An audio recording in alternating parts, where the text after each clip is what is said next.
জন্য welcome drink ready. এয়ারপোর্টে নাকি চলে আসছে। আসসালামু আলাইকুম।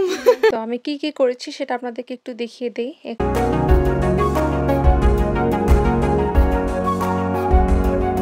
আসসালামু আলাইকুম, কেমন আছেন সবাই? নতুন একটা ব্লগ শুরু হতে যাচ্ছে আজকে। সবাইকে ওয়েলকাম জানাচ্ছি আজকের ব্লগ দেখার জন্য।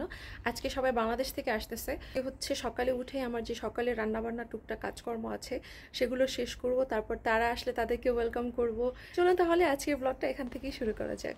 প্রথমেই চুলায় আলু ভর্তার জন্য আলু বসাইছি, আর এটার সাথে একটু কাঁচামরিচও সিদ্ধ করতেছি। এই বালাচুংটা ভর্তা করব, এটাও শুধু পেঁয়াজ মরিচ দিয়ে করলেই হবে। সাথে এই ফিশ ভর্তাটা করব। ফিশটা আগে একটু ভেজে নিতে হবে, তো ভর্তাগুলো আগে শেষ করে নিচ্ছি। আলু ভর্তাটা মাখাইতেছি আমার শাশুড়ি যেভাবে পছন্দ করে সেভাবে, সিদ্ধ সিদ্ধ টাইপের। এটা হচ্ছে ফিশ ভর্তা, এটাও কাঁচামরিচ দিয়ে করছি, কারণ শুকনো মরিচ খেলে আমাদের সবারই নিষেধ আর কি শুকনো মরিচ খাওয়া। এই জন্য কাঁচামরিচ দিয়েই ভর্তাগুলো করতেছি। ওভেন থেকে ফ্রেশ গ্রিল চিকেন নামাইছি, এটাকে এখন হটপটে রেখে দিই। এই যে আমার ভর্তাগুলো তো রেডি। এখন এগুলো মানে খাবার দাবারও রেডি আছে, শুধু আসলে গরম করে দিলেই হবে।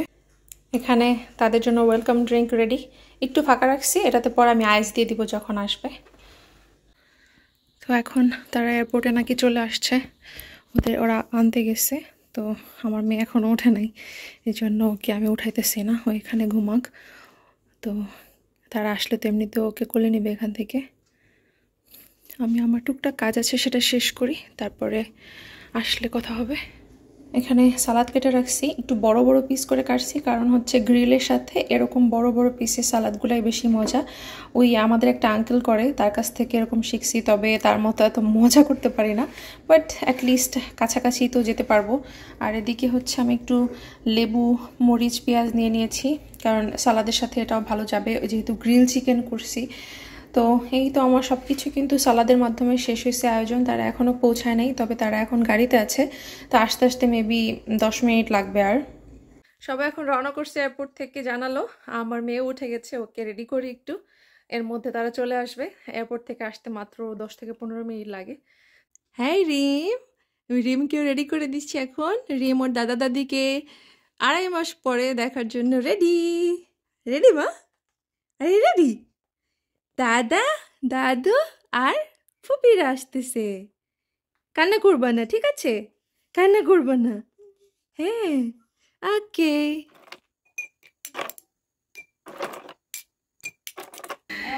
আসসালামু আলাইকুম। ঠিক আছে, আসো। আসসালামু আলাইকুম বাবা। মুনার লগে ঠিক আছে, নুসাদের লগে ঠিক আছে, নুসাদের লগে হেভি খাতি এর মার কাছে যায়। তাকায় আছে কিভাবে? আঙ্কেলের দিকে তাকাছে। সবাই তো চলে এলো, এখন আমি টেবিলে সব খাবারগুলো গরম করে সার্ভ করে দিব।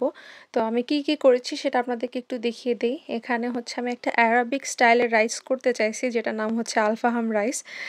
কতটা হয়েছে জানি না। সেটার সাথে হচ্ছে আস্ত গ্রিল চিকেন করেছি, আর চিকেন উইংসও গ্রিল করেছি, যেহেতু সবাই বড় মুরগি খায় না।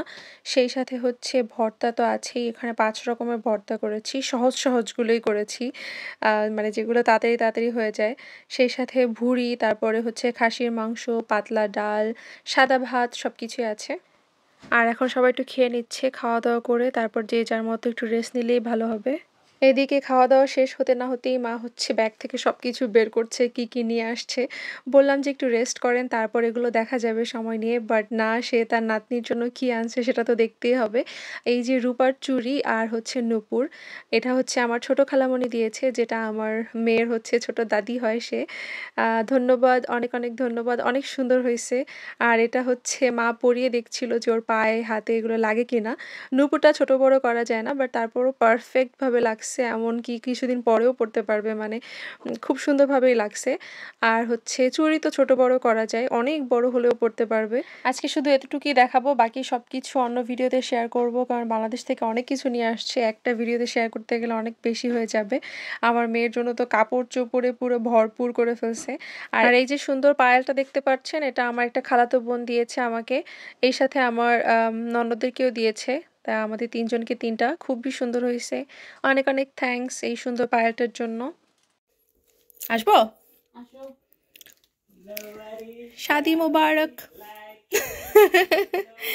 Just a little শাদি মুবারক। Thank you. তো সবাই খাওয়া দাওয়া করে হচ্ছে শুয়ে পড়েছে, একটু রেস্ট নিচ্ছে, যেহেতু লম্বা জার্নি করে আসছে আর মানে এখন সবাই টায়ার্ড। তো সবাই শুয়ে পড়েছে, একটু রেস্ট নেওয়া হচ্ছে। আর আমার মেয়েও একটু ঘুমাইছে এখানে, তো আমিও হচ্ছে ওর সাথে একটু বসে আছি।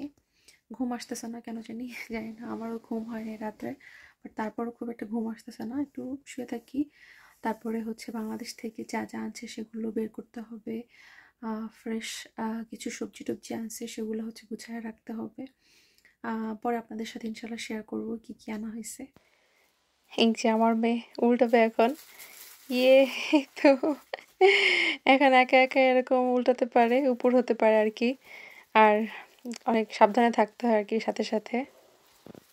এখন লাগেজগুলো একটু খুলবো, মানে সবগুলো খুলবো না, একটা দুটো খুলে কিছু কাপড় চোপড় বের করে হচ্ছে গুছিয়ে রাখবো, যতটুকু কমিয়ে রাখা যায় আর কি। রাত হয়ে গেছে, আজকে আর এগুলো বেশি একটা করা যাবে না, আবার হচ্ছে কালকে ইনশাল্লাহ করব। এখন যতটুকু পারি আর কি 2-3টা খুলে কাপড় চোপড়গুলো রাখবো। কাপড় চোপড় তো আর আসলে দেখানোর কিছু নাই। এই তো এই ছিল আজকে আমাদের সারাদিন, কি কি করলাম সবকিছু দেখলেন। তবে হ্যাঁ, কিছুক্ষণ আগে হচ্ছে আমরা আমাদের রাত্রে ডিনার করেছি, মানে দুপুরে যেগুলো রান্না করেছি সেগুলো তো সবকিছু ছিল। আর সেই সাথে হচ্ছে আমাদের পাশে পাশে যে আন্টিরা থাকে সবসময় আমাদের সাথে আসা যাওয়া, তারা হচ্ছে মা বাবা যেহেতু অনেকদিন পর আসছে বাংলাদেশ থেকে, তাদের সাথে দেখা করার জন্য আসছে। তো আমরা একসাথে সবাই মিলে ডিনার করলাম, ওগুলোই খেয়েছি। আর সবাই এখন চলে গেছে, অনেকক্ষণ গল্প করলো, আড্ডা দিল। এখন রাত হয়ে গেছে, তো আমরা যে যার যার মতো শুয়ে পড়বো। কেমন লাগলো আজকের ব্লগটা অবশ্যই কমেন্ট করে জানাবেন। আর হ্যাঁ, বাংলাদেশ থেকে কি কি আনছে সেটা আমি কালকে আপনাদেরকে দেখাবো, কারণ সেগুলো এখন জাস্ট বের করে কোনো রকম রাখছি। তবে কালকে সুন্দর করে সব কিছু গুছাতে হবে, তারপরে হচ্ছে সবাইকে দেওয়ারও আছে কিছু টুকটাক যারা আশেপাশে আছে তাদেরকে। তো ভাবলাম কালকেই সেটা ভিডিও আকারে শেয়ার করব। তো ভাবলাম সেগুলো কালকে একবারে সব যখন ভাগাভাগি করব তখনই দেখাবো আপনাদেরকে। আজকে তাহলে বিদায় নিয়ে নিচ্ছি, সবাই খুব ভালো থাকবেন, আল্লাহ হাফিজ সবাইকে।